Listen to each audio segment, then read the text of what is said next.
બીજો દાખલો છે દાખલા નંબર 50 કન્ટિન્યુઅસ ફોર્મેટમાં રેફરન્સ છે પીબી પ્રેક્ટિસ બુકમાંથી સ્વાધ્યાય 3.18 દાખલા નંબર 5 મિત્રો આ દાખલો ધ્યાનથી જુઓ અહીંયા મેં લખેલું છે થી વધુ પ્રકારનું સંચય આવૃત્તિ વિતરણ આપેલું છે કારણ કે અગાઉ મધ્યક ગણતા સમયે મેં તમને કહ્યું હતું એ પ્રમાણે ગ્રેટર ધેન ઇક્વલ ટુ એક્સઆઈની કિંમતોમાં જ્યારે ગ્રેટર ધેન ઇક્વલ ટુ આપેલું હોય તો હંમેશા થી વધુ પ્રકારનું સંચય આવૃત્તિ વિતરણ આપેલું છે અને એફઆઈ સ્વરૂપે આપણને અહીંયા સીએફ આપેલી છે સંચય આવૃત્તિ. તો ગ્રેટર ધેન ઇક્વલ ટુ બધામાં છે greater than equal to 90 greater than equal to 80 greater than equal to 70 60 50 40 30 20. તો આને આપણે શામાં ફેરવવાનું છે? મૂળ આવૃત્તિ વિતરણમાં ફેરવવાનું છે. પણ મૂળ આવૃત્તિ વિતરણમાં ફેરવતા પહેલા આને આપણે ચડતા ક્રમમાં ગોઠવી દઈએ સૌથી પહેલા. એટલે હું અહીંયા ચડતા ક્રમમાં ગોઠવું છું.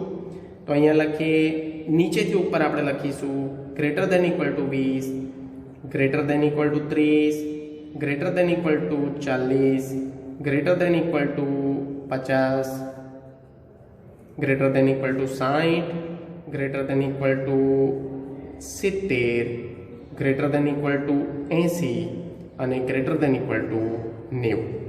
મિત્રો અત્યારે આપણે થી વધુ પ્રકારનું સંચય આવૃત્તિ વિતરણ લખી રહ્યા છે, ફક્ત એને ચડતા ક્રમમાં આપણે ગોઠવીએ છીએ.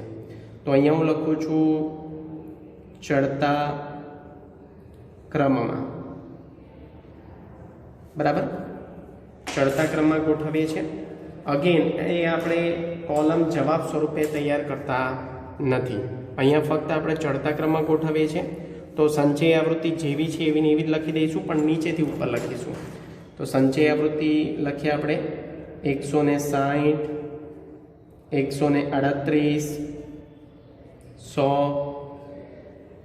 48 23 10 4 અને 0. તો મિત્રો ચડતા ક્રમમાં ગોઠવ્યા પછી હવે આપણે એના વર્ગો તૈયાર કરવાના છે અને એ વર્ગોને આધારે આપણે ફ્રીક્વન્સી શોધવાની છે. તો હું અહીંયા પહેલા વર્ગો તૈયાર કરું છું.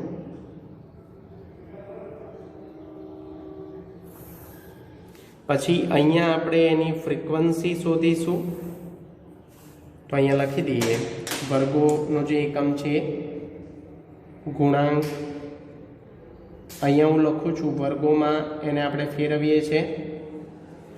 પછી ઉમેદવારોની સંખ્યા એટલે એફઆઈ મેળવીશું. અહીંયા જે આપણને ઉમેદવારોની સંખ્યા આપેલી છે એફઆઈ નથી, એ સીએફઆઈ છે, ઉમેદવારની સંખ્યા એફઆઈ સ્વરૂપે આપણને મળશે. અને અહીંયા આપણે લખીએ સંચય આવૃત્તિ, જેને આપણે કહીએ છીએ ઇંગ્લિશમાં સીએફ, ક્યુમ્યુલેટિવ ફ્રીક્વન્સી. તો મિત્રો સ્ટાર્ટ કરીએ છીએ. હવે ધ્યાન આપજો, અહીંયા આગળ ગ્રેટર ધેન ઇક્વલ ટુ 20 નો મતલબ એવો થાય છે કે મિત્રો એક વસ્તુ પણ ધ્યાનમાં રાખવા જેવી છે. અહીંયા મેં રકમ વાંચી નથી, ફરી એકવાર વાંચું છું. એક અભિયોગ્યતા કસોટીમાં 160 ઉમેદવારોએ મેળવેલા ગુણાંકની માહિતી નીચે પ્રમાણે આપી છે. આપણે 3 માપ શોધવાના છે, Q1 D1 અને P55 3 માપ શોધવાના છે. પણ અહીંયા કોઈ જગ્યાએ એવું નથી લખેલું કે ગુણાંકમાં અભિયોગ્યતા કસોટીમાં ગુણાંકમાં ઓછામાં ઓછા માર્ક કાં તો ઓછામાં ઓછા ગુણાંક 10 હશે. જો એવું લખેલું હોય તો આપણને પહેલા વર્ગની અધસીમાં 10 મળી જાય, પણ એવું નથી લખેલું. એટલે અહીંયા આપણે એવું લખવાનું છે કે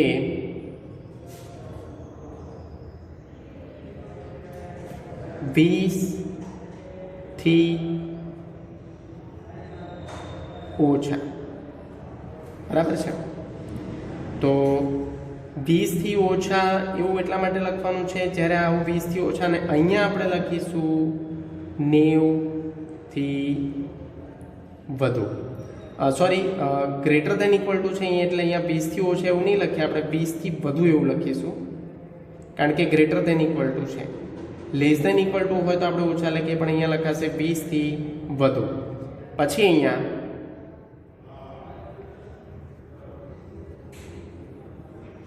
અહીંયા આપણે લખીશું 30 થી 40, પછી અહીંયા લખીશું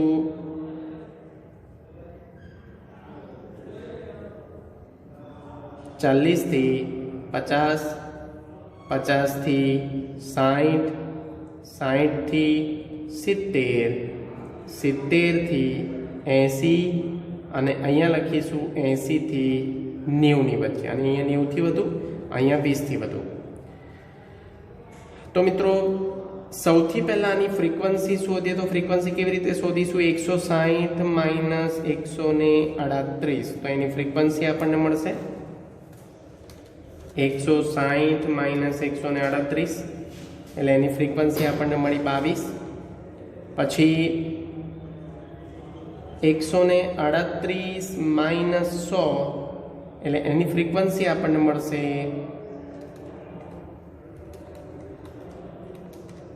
38. પછી 100 માઇનસ 48, એટલે એની ફ્રીક્વન્સી આપણને મળશે 100 માઇનસ 48 52. પછી 48 માઇનસ 23, એટલે એની ફ્રીક્વન્સી મળશે 25. પછી અહીંયા લખીશું 23 માઇનસ 10, એટલે એની ફ્રીક્વન્સી મળશે 13. 10 માઇનસ 4, નીચેની ફ્રીક્વન્સી CF ધ્યાનમાં લેવાની છે, એટલે મળશે 6. 4 માઇનસ 0, એટલે એની ફ્રીક્વન્સી મળશે 4, અને આની ફ્રીક્વન્સી આપણને 0 જ મળશે, 90 થી વધુની, કારણ કે 90 થી વધુ કોઈ પણ ઉમેદવારના માર્ક્સ જ નહીં હોય. હવે આનું ટોટલ 160 આવવું જોઈએ. તો આપણે જોઈએ, અહીંયા જે લખેલા છે એની નીચે રેડ લાઇનિંગ કરું છું, આપણી ફ્રીક્વન્સી છે 160 ઉમેદવારો ટોટલ છે, એટલે અહીંયા સિગ્મા F બરાબર N બરાબર 160 આવવા જોઈએ. તો 22 plus 38 plus 52 plus 25 plus 13 plus 6 plus 4, 160 આવે છે. તો વેરીફાઈ થાય છે કે આપણે જે CFને આધારે ફ્રીક્વન્સી તૈયાર કરી છે એ કોઈ સંજોગોમાં ખોટી હોઈ શકે નહીં, કારણ કે જવાબ વેરીફાઈ થવો જોઈએ 160 જોડે. હવે આપણે ક્યુમ્યુલેટિવ ફ્રીક્વન્સી અહીંયા લખીશું. તો કન્ટિન્યુઅસ ફોર્મેટમાં 22 પ્લસ 0 એટલે પહેલાં આવશે 22, પ્લસ 38 એટલે આવશે 60, પ્લસ 52 એટલે આવશે 112. મિત્રો આ રીતે આપણે કરીએ છીએ 22 પ્લસ 38 એટલે 60, 60 પ્લસ 52 એટલે 112, 112 પ્લસ 25 એટલે આવશે 137, 137 પ્લસ 13 એટલે આવશે 150, 150 પ્લસ 6 આવશે એટલે 156, 156 પ્લસ 4 એટલે આવશે 160, અને 160 પ્લસ 0 એટલે ફરી અગેન 160. તો મિત્રો અહીંયા આપણું કોષ્ટક જવાબ સ્વરૂપેનું કોષ્ટક પૂર્ણ થાય છે. હવે આપણે દાખલાની શરૂઆત કરીશું. સૌપ્રથમ આપણને શોધવાનું કીધું છે Q1. તો નંબર 1માં આપણે લખીએ Q1 વર્ગ. તો Q1 વર્ગ શોધવા માટે આપણે પહેલાં લખીશું n/4. 1 ન લખો તો પણ ચાલે. હું અવલોકનને સમાવતો વર્ગ. હવે n બરાબર કેટલા છે? તો 160 ભાગ્યા 4. 160 ભાગ્યા 4 એટલે 40, 4 ચોક 16, અને 40 નો સમાવેશ ક્યાં થાય? Q1 વર્ગમાં. તો 40 નો સમાવેશ 60માં થાય. આપણે CFમાં જોવાનું છે, 60માં થાય, અને 60ની સામે આપણો Q1 વર્ગ બને છે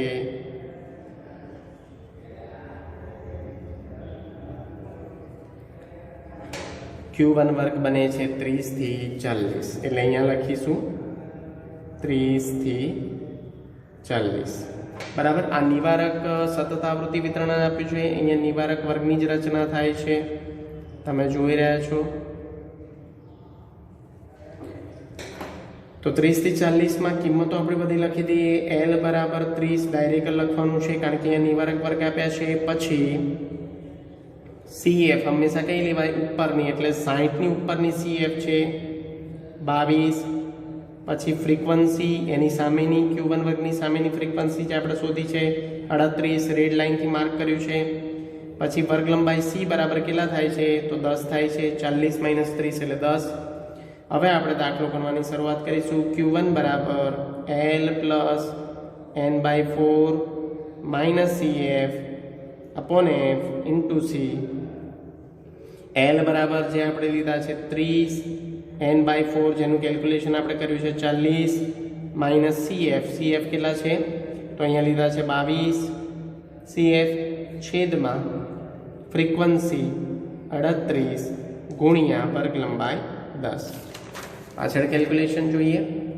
30 પ્લસ 40 માઇનસ 22 એટલે કેટલા આપણને મળે? તો 18 ગુણ્યા 10 છેદમાં 4.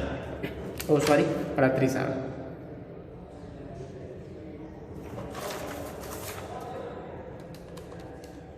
ચાલીસ માઇનસ 22 18 ગુણ્યા 10 180 ના છેદમાં 38. તો 180 ના છેદમાં 38 4.74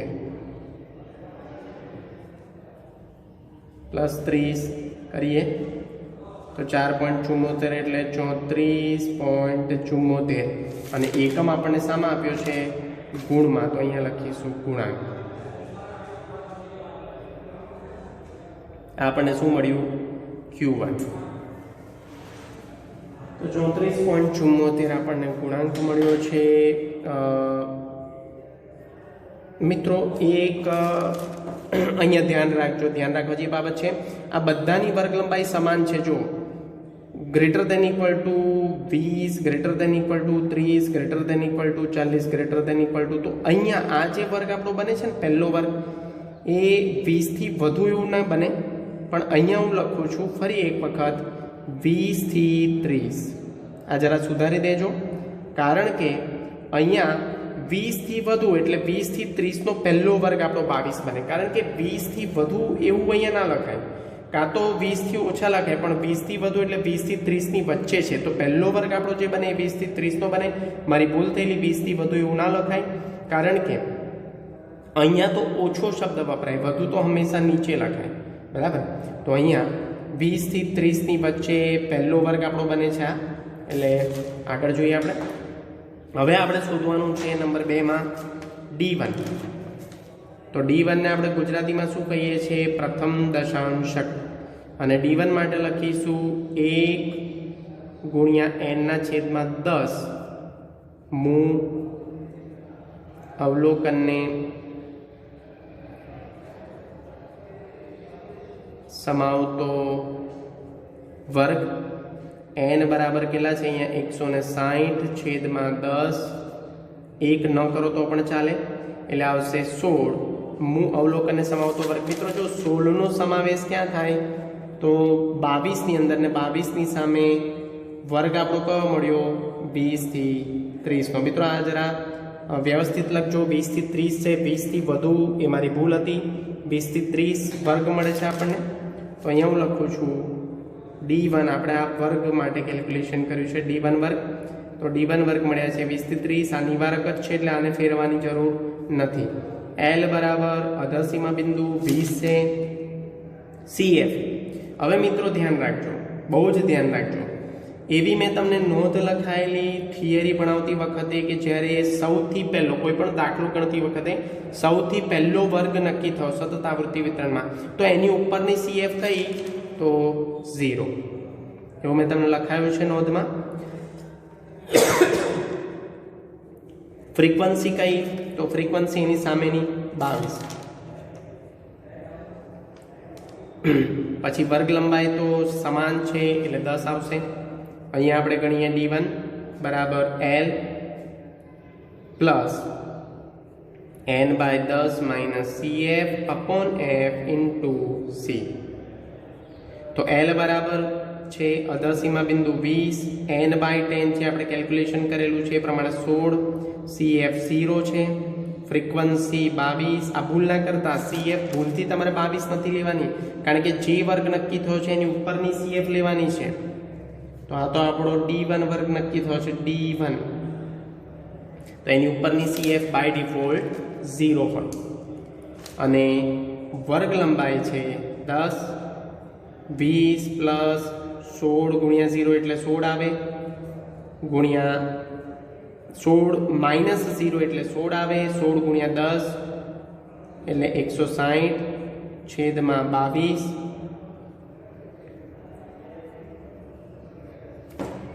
160 ભાગ્યા 22 એટલે આવશે 7.27. એટલે અહીંયા મળશે આપણને 27.27 ગુણ D1. આ આપણો ફાઇનલ આન્સર. ગુણાંક પણ લખી શકો, શું પણ લખી શકો. હવે મિત્રો આપણને પૂછ્યું છે P55 એટલે 55મો શતાંશક. તો 3 નંબરમાં શોધીએ. પહેલાં લખીશું P55 વર્ગ, અને 55 છે એટલે આગળ લખવાના 55 ગુણ્યા n છેદમાં શતાંશક છે એટલે 100. હું શોર્ટમાં લખું છું અવલોકનને સમાવતો વર્ગ. થોડું આગળથી કેલ્ક્યુલેશન કરીએ તો 55 ગુણ્યા n કેટલા છે 160 છેદમાં 100. હું અવલોકનને સમાવતો વર્ગ 55 ગુણ્યા 160 એટલે આયા 8800 ભાગ્યા 100. હું અવલોકનને સમાવતો વર્ગ એટલે 88. હું અવલોકનને સમાવતો વર્ગ. હવે 88 નો સમાવેશ ક્યાં થાય મિત્રો?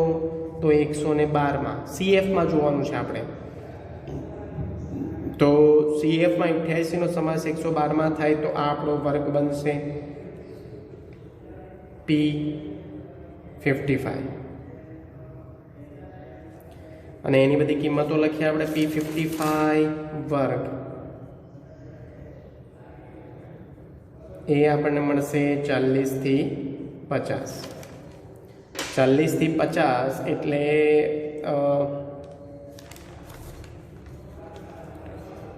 L બરાબર 40 આવશે, અધર સીમા બિંદુ CF F અને વર્ગ લંબાઈ C તો કોમન છે 10 જ આવશે. CF કઈ આવશે તો એની ઉપરની એટલે કે 60. ફ્રીક્વન્સી કઈ આવશે તો એ વર્ગની સામે 52. તો મિત્રો ફરી એક વખત જોઈ લે. P55 વર્ગ 40 થી 50 મળ્યો છે. વર્ગ લંબાઈ 50 માઇનસ 40 કરીએ, નિવારક છે એટલે +1 કરવાના નથી, તો વર્ગ લંબાઈ 10 મળી. CF એટલે જે વર્ગ નક્કી થયો છે એની ઉપરની CF લેવાની, જે 60 મળે છે. અને F ફ્રીક્વન્સી જે વર્ગ આપણે મળ્યો છે એની સામેની ફ્રીક્વન્સી 52 છે, જે આ કેલ્ક્યુલેશન કરાવ્યું છે આપણે 52. હવે આપણે સૂત્ર લખીશું P55 is equal to L plus, અહીંયા લખું છું 55 n/100 minus CF upon F into C. L બરાબર 40 છે, 55 n/100 જે કેલ્ક્યુલેશન આપણે કર્યું છે 88 માઇનસ CF 60 છેદમાં F ફ્રીક્વન્સી છે 52 ગુણ્યા વર્ગ લંબાઈ 10. 88 માઇનસ 60 એટલે આવશે 28. 28 ગુણ્યા 10 છેદમાં 52, 280 છેદમાં 52.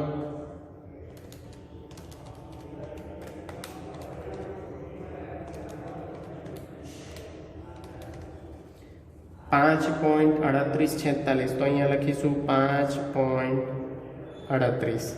અહીંયા પ્લસ કરતા જઈએ 40, અહીંયા પણ 40, જે આપણું અધર સીમા બિંદુ છે 40માં પ્લસ કરીએ તો આવે 45.38 ગુણાંક અથવા ગુણ, જે લખવું એ P55. મિત્રો અહીંયા જો કોઈ વ્યક્તિનો ઉલ્લેખ કર્યો હોય તો એ પોઈન્ટમાંથી આપણે રાઉન્ડ ફિગરમાં ફેરવી દેવાનું છે, કારણ કે વ્યક્તિ અડધો હોઈ શકે નહીં, એટલા માટે આપણે એને ફેરવી દેવાનું છે. તો 45.38 આપણો જવાબ આવ્યો છે. આ આપણો દાખલા નંબર 5મો 3.38 પૂર્ણ થાય છે. આગળ જોઈએ દાખલા નંબર 51 કન્ટિન્યુઅસ ફોર્મેટમાં, રેફરન્સ છે પીબી, સ્વાધ્યાય 3.18, દાખલા નંબર 6.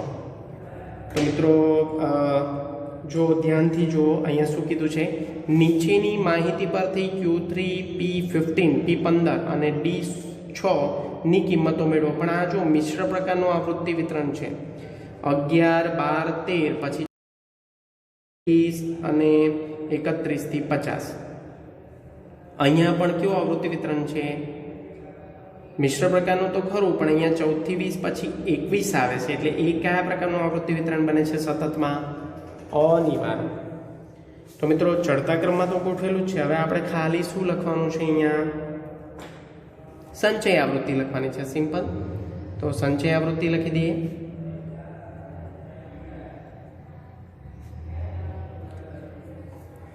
તો અહીંયા સંચય આવૃત્તિ લખીએ. 3 + 4 એટલે 7, 7 + 5 એટલે 12, 12 + 8 20, 20 + 22 એટલે 42 + 30 એટલે 72, 72 + 8 એટલે 80.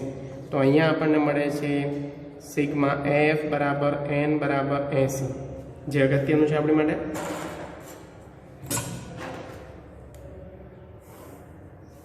અહીંયા પણ આપણે 3 માપ શોધવાના છે. બહુ જ ધ્યાનથી આ દાખલો જોજો, કારણ કે અહીંયા મિશ્ર પ્રકારનું આવૃત્તિ વિતરણ છે, એટલે સૌથી પહેલાં આપણને Q3 શોધવાના, કારણ કે ચડતા ક્રમમાં ગોઠવેલા છે, એટલે અહીંયા ફરી ચડતા ક્રમમાં હું ગોઠવતો નથી. નંબર 1 પર આપણે શોધવાનું છે Q3. હવે Q3 વર્ગ પછી લખીશું આપણે. પહેલાં અહીંયા લખીએ 3 કૌંસમાં n/4. મિત્રો અહીંયા n+1/4 નહીં આવે, કારણ કે મિશ્ર પ્રકારના આવૃત્તિ વિતરણમાં પણ આપણે n+1 લખવાનું નથી. મૂ અવલોકન ને સમાવતો વર્ગ. જો વર્ગ મળે તો વર્ગ, નહીં તો ડાયરેક્ટ આપણને જવાબ મળશે. તો 3 × 80 છેદમાં 4. 3 × 80 એટલે આવે છે 240 છેદમાં 4. મૂ અવલોકનને સમાવતો વર્ગ 240 ના છેદમાં 4 એટલે આપણને મળશે 60. અને 60નો સમાવેશ મિત્રો ક્યાં થાય છે? તો જો અહીંયા આપણે હવે લખીશું Q3 વર્ગ, કારણ કે વર્ગ મળે છે આપણને. તો 60નો સમાવેશ થાય છે 72માં. તો અહીંયા આપણે આને હાઇલાઇટ કરીશું, બોક્સિસમાં દર્શાવીશું અને અહીંયા લખીશું Q3 વર્ગ. તો Q3 વર્ગ આપણને મળ્યો. કેટલો મળ્યો? 31 થી 50. પણ ધ્યાન રાખજો, આ સતત આવૃત્તિ વિતરણ છે, એને શામાં ફેરવાનું છે આપણે? નિવારકમાં. નિવારકમાં ફેરવતા. હવે નિવારકમાં જો આપણે ફેરવીએ તો શું બને? માઇનસ કરવાના. 31માંથી 0.5 માઇનસ કરે એટલે 30.5 અને 50માં 0.5 ઉમેરે એટલે 50.5. આ આપણું બની ગયો Q3 વર્ગ. આ બહુ જ ધ્યાન રાખજો. હવે આપણે બધી કિંમતો લઈએ. L બરાબર આપણને મળશે 30.5, CF એટલે જે વર્ગ મળ્યો છે એની ઉપરની CF એટલે 42, ફ્રીક્વન્સી એ વર્ગની સામે 30 છે ફ્રીક્વન્સી, અને વર્ગ લંબાઈ C બરાબર લગભગ 20 મળશે. છતાં પણ જોઈ લઈએ, નિવારકને ધ્યાનમાં રાખી 50.50 માઇનસ 30.50 એટલે 20 મળશે વર્ગ લંબાઈ.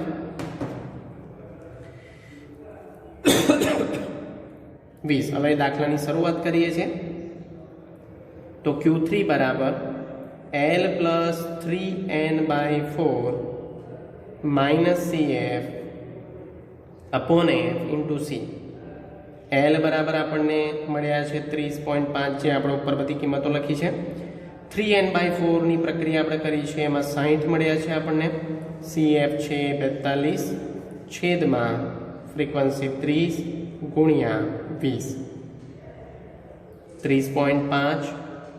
60 માઇનસ 42 કરીએ તો 18 આપણને મળશે.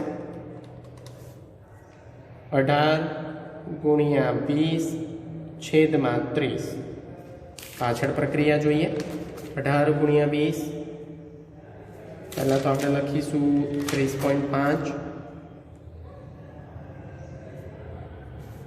18 ગુણ્યા 20 360 છેદમાં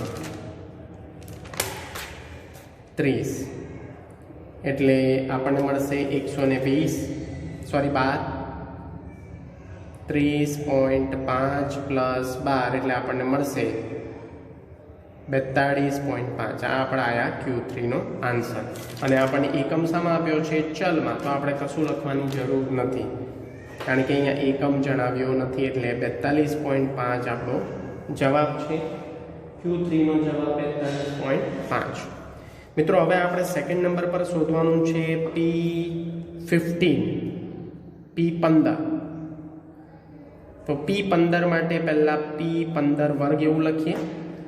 તો અહીંયા લખીશું 15 કૌંસમાં n/100 મુ અવલોકનને સમાવતો વર્ગ.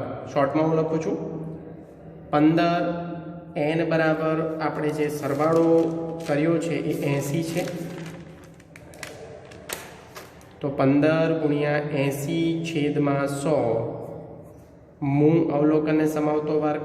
15 × 120 એટલે 1200 થાય છેદમાં 100.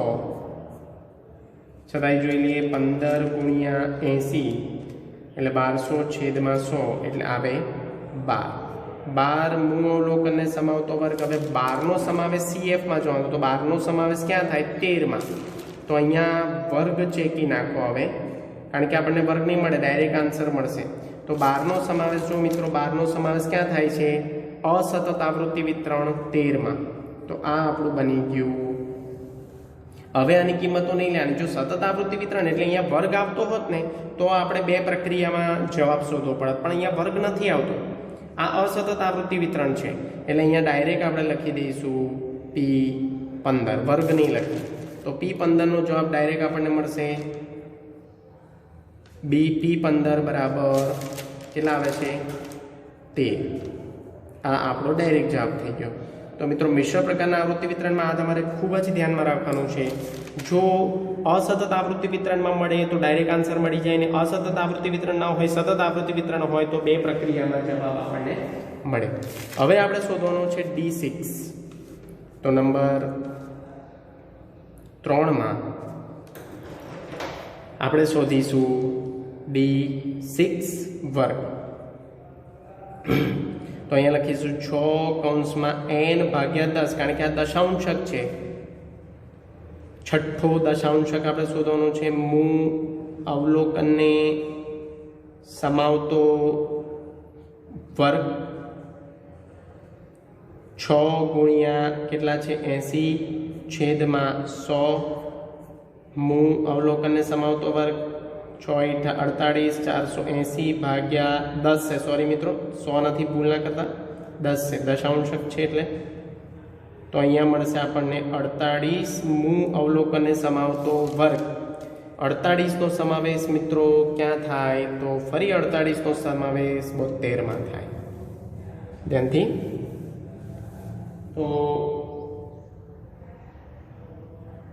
72માં થશે. અહીંયા 48નો સમાવેશ ક્યાં થશે? તો 72માં થશે. એટલે આ જ આપણો ફરી એક વખત કયો વર્ગ બનશે?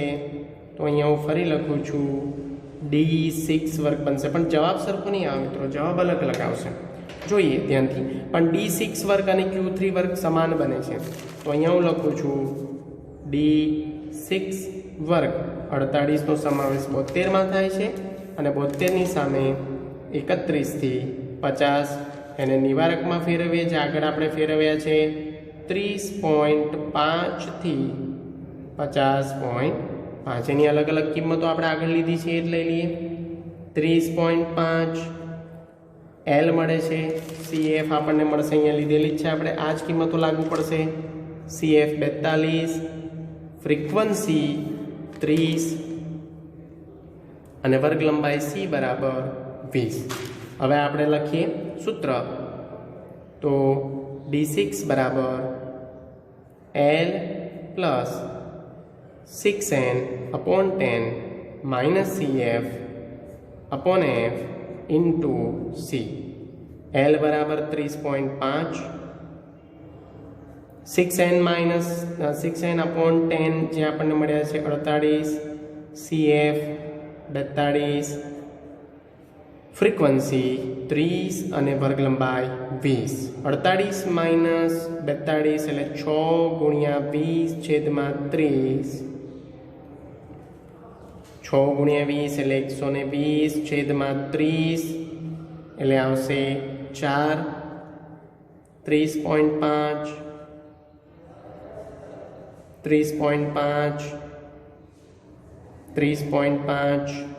પ્લસ કરીએ 4 તો આવે 34.5 જે આપણને મળશે D6.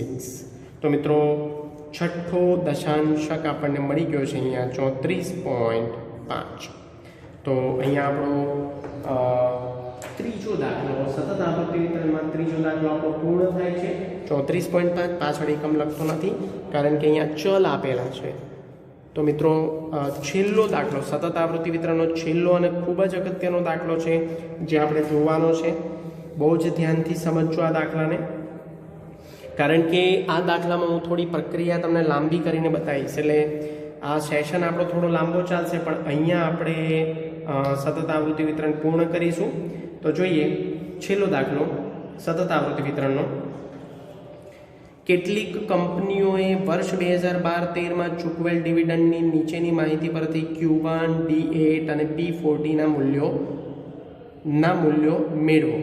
આ કિંમતો પરથી P25 એટલે પહેલાં આપણે Q1, D8 અને P40 મેળવવાના, પછી એની પરથી P25, D4 અને P80 ના મૂલ્યો પણ મેળવો. જો મિત્રો આ જે ડેશ ડેશ છે ને, એટલે તમારે સમજી જવાનું કે આ મધ્ય કિંમત આપેલી છે. અહીંયા આગળ અને પાછળ ડેશ છે, વચ્ચે કિંમત આપેલી છે ડિવિડન્ડ ટકામાં. ધેટ મીન્સ આગળ અને પાછળ ડેશ કોઈ એકમમાં ક્યારે હોય? જ્યારે એની મધ્ય કિંમત આપેલી હોય ત્યારે. એટલે એવું કહેવા માંગે છે કે આની આગળ એનું અધસીમા બિંદુ ને પાછળ ઉધ્વસીમા બિંદુ હશે, જે આપણે શોધવાનું છે. અને અહીંયા વર્ગોની રચના કરીને પછી જવાબ લખવાનો છે. તો મિત્રો મધ્ય કિંમતને આધારે મૂળ આવૃત્તિ વિતરણ શોધવાનું છે. અહીંયા પ્રશ્નમાં એક આધારરૂપ માહિતી આપી છે.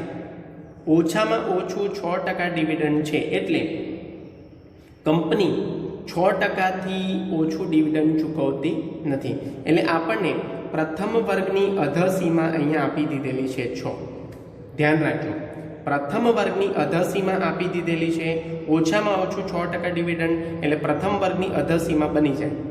બરાબર? એટલે ત્યાંથી આપણું સ્ટાર્ટ થયું. હવે આપણે અહીંયા વર્ગો બનાવીશું સૌપ્રથમ તો, પછી અહીંયા ફ્રીક્વન્સી લખીશું અને અહીંયા સંચય આમ જે હું લખું છું અહીંયા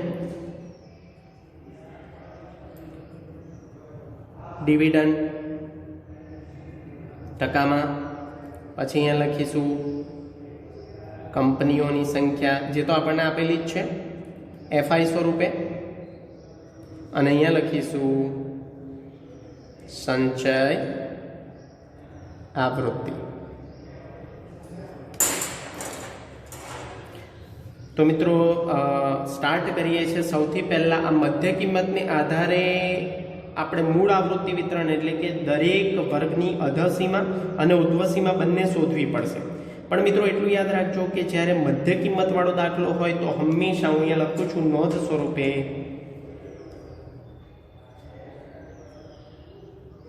મધ્ય કિંમત વાળા દાખલામાં હંમેશા નિવારક સતત આવૃત્તિ વિતરણની જ રચના થશે. આમાં નિવારક સતત આવૃત્તિ વિતરણની જ રચના થાય. જોઈ લઈએ આપણે. તો મિત્રો એક સૂત્ર છે આપણું મધ્ય કિંમતનું, એક આવું કોમન સૂત્ર છે કે મધ્ય કિંમત બરાબર અધસીમા આપેલી છે એટલે ત્યાંથી સ્ટાર્ટ કરું છું. અધસીમા બિંદુ માઇનસ અહીંયા પ્લસ થાય વર્ગ લંબાઈ ભાગ્યા 2 એટલે અહીંયા વર્ગ લંબાઈ મળશે. જો મધ્ય કિંમત આની આપેલી છે 7, પહેલા વર્ગનું આપણે કેલ્ક્યુલેશન કરીએ 7, અધસીમા બિંદુ કેટલું આપણને મળ્યું 6. આપણે પ્રથમ વર્ગનું આપણે કેલ્ક્યુલેશન કરીએ છીએ, બરાબર. અહીંયા હું લખી દઉં છું પ્રથમ વર્ગ માટે. વર્ગ લંબાઈ એટલા માટે કે વર્ગ લંબાઈ મળી જશે તો ઉધ્વ સીમા બિંદુ મળી જશે. આમાં પ્લસ કરીએ તો મધ્ય કિંમત મળે.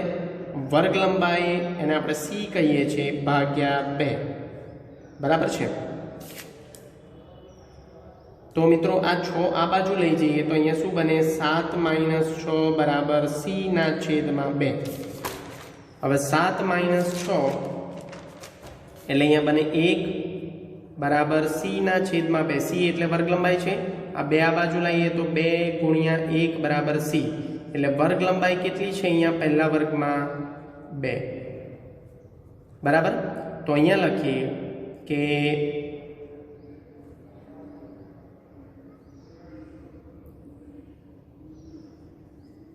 ઉધ્વ સીમા બિંદુ બરાબર અધસીમા પ્લસ વર્ગ લંબાઈ. હવે અધસીમા આપણને કેટલી આપેલી છે 6, એમાં વર્ગ લંબાઈ 2 ઉમેરીએ તો 8 એટલે ઉધ્વ સીમાને આપણે યુએલ કહીએ તો યુએલ આપણને કેટલી મળી 8. તો પ્રથમ વર્ગ આપણો બની ગયો કયો 6 થી 8 નો. મિત્રો વેરીફાઈ કરો, જો 6 થી 8 ની મધ્ય કિંમત 7 જ આવશે. 6 + 8 ભાગ્યા 2 7 આવી એટલે વેરીફાઈ થાય છે કે પહેલો વર્ગ 6 થી 8 બને, એની ફ્રીક્વન્સી 10 છે. હવે બીજા વર્ગમાં, કારણ કે આ અહીંયા લખ્યું છે મધ્ય કિંમતવાળા દાખલામાં હંમેશા નિવારક સતત આવૃત્તિ વિતરણની રચના થાય. નિવારક એટલે નિવારકમાં પ્રથમ વર્ગની ઉધ્વ સીમા એ દ્વિતીય વર્ગની અધસીમા બને. એટલે 8 થી ક્યાં સુધી? તો આ બંનેનું ટોટલ મિત્રો એવી રીતે કરવાનું. આ બાજુ જે તમે ઉધ્વ સીમા લખો, હું તમને ગોલા મેથડ શીખવાડું. 8 તો તમને અધસીમા મળી ગઈ, બરાબર. વર્ગ લંબાઈ સમાન છે કે નથી આપણને ખબર નથી, બરાબર. લગભગ સમાન નહીં હોય. 7 થી 10 છે એટલે 3 છે, 10 થી 14, 14 થી 17 એટલે વર્ગ લંબાઈ સમાન નથી. આ અસમાન વર્ગ લંબાઈ વાળો દાખલો છે. અહીંથી જોતા ખબર પડે છે મધ્ય કિંમત વચ્ચે ડિફરન્સ સરખો નથી.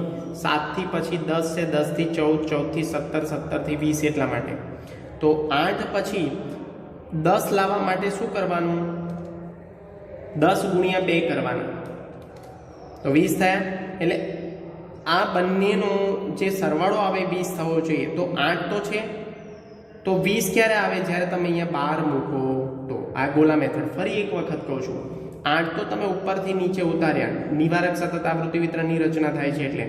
પણ અહીંયા ગોલા મેથડ પ્રમાણે મધ્ય કિંમત કેટલી આપી છે 10, તો 10 × 2 કરી દો. તો 10 × 2 કરો એટલે કેટલા થાય 20, બરાબર.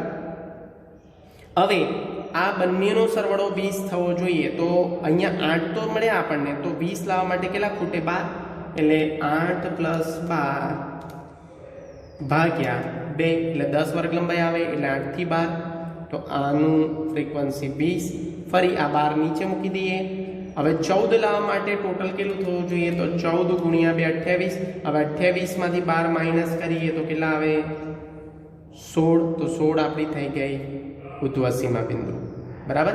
એટલે 12 + 16 ભાગ્યા 2 એટલે 14 આવે છે મધ્ય કિંમત. તો એની ફ્રીક્વન્સી 40. પછી અહીંયા 16 મૂકી દઈએ. 17 ક્યારે આવે? તો 17 × 2 કરીએ એટલે 34. 34 માંથી 16 માઇનસ કરીએ એટલે આવે 18. એટલે 16 થી 18. એની ફ્રીક્વન્સી છે 110, પછી પાછા 18 નીચે ઉતારીએ. હવે મધ્ય કિંમત ગુણ્યા 2 કરવાના ગોલા મેથડ પ્રમાણે, એટલે 40. 40માંથી 18 માઇનસ કરો એટલે આપણને મળી જાય ઉર્ધ્વસીમા 22. એટલે 18 થી 22, 22 પ્લસ 18 ભાગ્યા 2 એટલે મધ્ય કિંમત 20 મળવી જ જોઈએ. તો આની ફ્રીક્વન્સી છે 30. 22 નીચે ઉતારીએ. 22 થી 25 ગુણ્યા 2 એટલે 50 માઇનસ 22 એટલે આવે 28. અને આની ફ્રીક્વન્સી છે 10. આ બધાનું ટોટલ કરીએ. 10 plus 20 plus 40 plus 110 plus 30 plus 10 એટલે આપણને મળ્યા 220. તો સિગ્મા એફ બરાબર એન બરાબર 220. અહીંયા સંચય આવૃત્તિ કરીએ. 10 પ્લસ 20 એટલે 30, 30 પ્લસ 40 એટલે 70, પ્લસ 110 એટલે 180, 210 પ્લસ 10 એટલે 220. તો સ્ટાર્ટ કરીએ. પહેલું આપણને જે માપ કીધું છે એ છે Q1. તો પહેલાં આપણે લખીશું Q1 વર્ગ, અને એની માટે n/4 મૂ અવલોકનને સમાવતો વર્ગ. તો n/4, n બરાબર આપણને કેટલા મળ્યા છે? 220/4 મૂ અવલોકનને સમાવતો વર્ગ. 220/4 એટલે આયા 55. 55 મૂ અવલોકનને સમાવતો વર્ગ આપણે ક્યાં જોવાનું છે? CFમાં. તો CFમાં 55નો સમાવેશ ક્યાં થાય? 70માં. તો અહીંયા લખીશું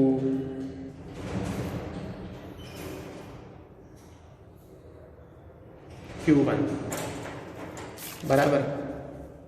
તો Q1 વર્ગ આપણને મળ્યો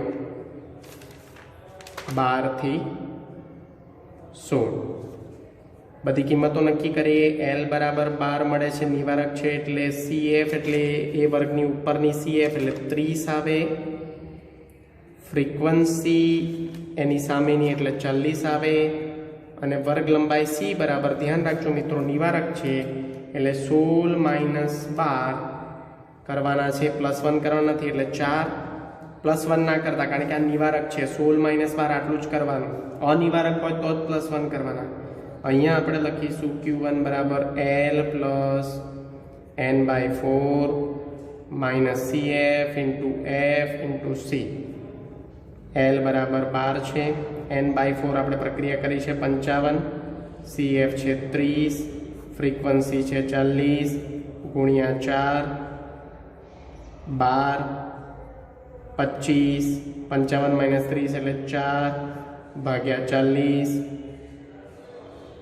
25 ચોક 100 ભાગ્યા 40,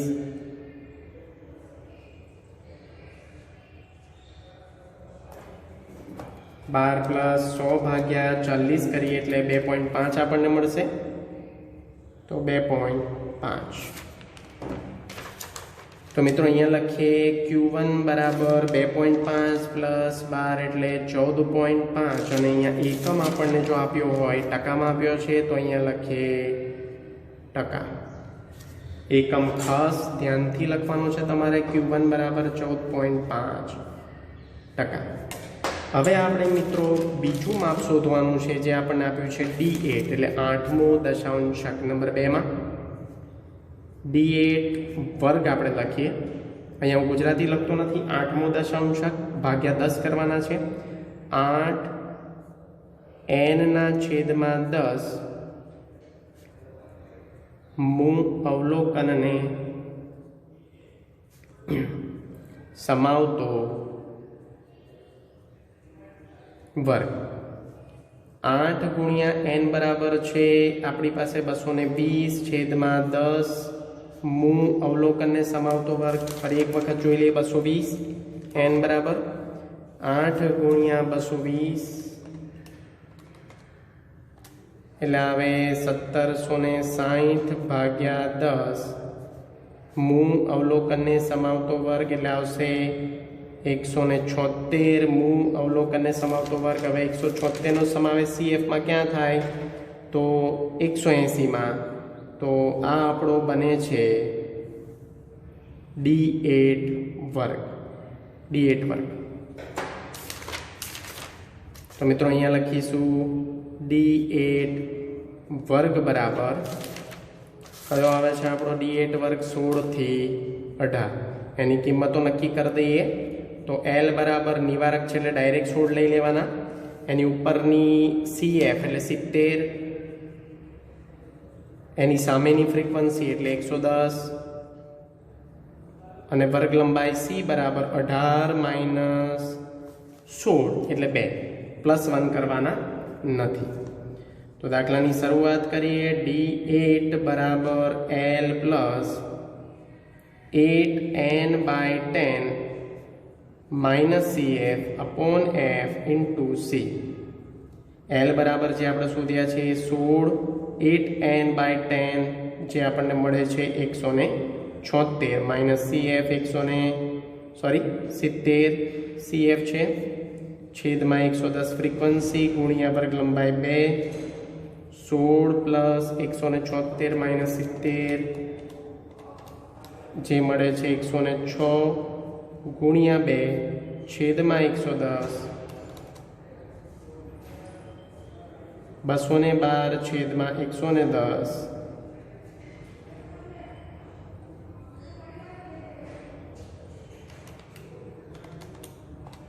એટલે 1.9272 છે એટલે આપણે અહીંયા લઈએ 1.93। તો 16 પ્લસ 1.93 એટલે 17.93% બને અહીંયા।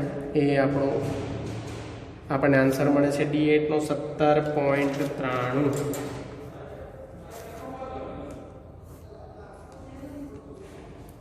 હવે ત્રીજું આપણું માપ મિત્રો શોધવાનું કીધું છે P40। તો અહીંયા નંબર 3માં લખીએ P40 વર્ગ અને અહીંયા લખીશું 40 n ના છેદમાં 100 કારણ કે આ શતાંશક છે। મૂળ અવલોકનને સમાવતો વર્ગ 40 ગુણ્યા 220 છેદમાં 100 મૂળ અવલોકનને સમાવતો વર્ગ એટલે 40 ગુણ્યા 220 એટલે આવશે 8800 છેદમાં 100 મૂળ અવલોકનને સમાવતો વર્ગ એટલે અહીંયા આવશે 88 મૂળ અવલોકનને સમાવતો વર્ગ સામા જોવાનો છે આપણે તો 88નો સમાવેશ ક્યાં થાય? 180માં। તો અહીંયા જ આપણે લખીશું બીજું આપણું કયું માપ આવે? તો અહીંયા લખીશું P40 પણ અહીંયા જ આપણને જોવા મળે। તો P40 વર્ગ પણ એ જ બનશે આપણો P40 વર્ગ કયો? 16 થી 18। 16 થી 18 એટલે D8 ના જ માપ લઈ લઈએ આપણે। L બરાબર 16, CF બરાબર 70, ફ્રીક્વન્સી બરાબર 110 અને વર્ગ લંબાઈ બરાબર 2। દાખલાની શરૂઆત કરીએ સૂત્ર લખીને। તો P40 બરાબર L plus 40n/100 minus CF upon F into C। L બરાબર 16, 40n/100 એટલે 88 માઇનસ 70 છેદમાં 110, 88 માઇનસ 70 એટલે 18 છેદમાં 110 ગુણ્યા 2, 16, 18 દુ 36 છેદમાં 110, 36 ના છેદમાં 110 એટલે આવશે 0.3272 એટલે 0.33 પ્લસ 16 એટલે 16.33%। તો મિત્રો આ તો આપણો P40 નો આન્સર।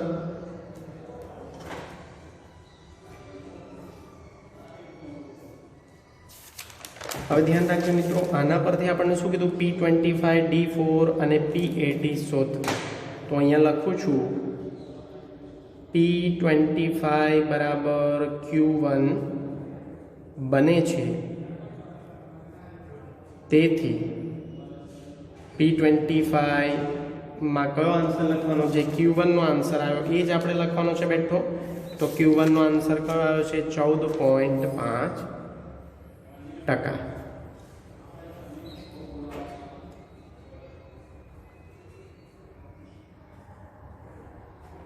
પછી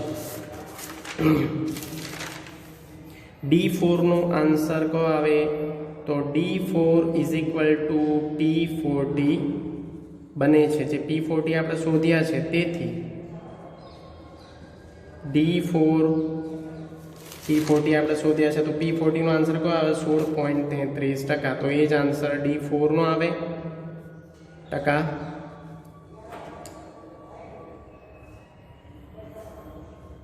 અને આગળ P80, તો P80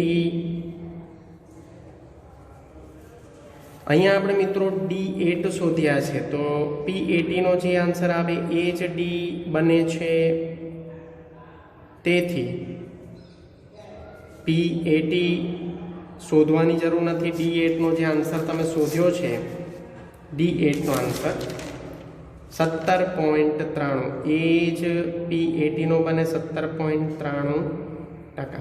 તો મિત્રો બાકીના 3 માપ આપણને એટલા માટે જ કીધું છે કે આના પરથી શોધો. તો મિત્રો અહીંયા આપણો સેશન નંબર 19 પૂર્ણ થાય છે.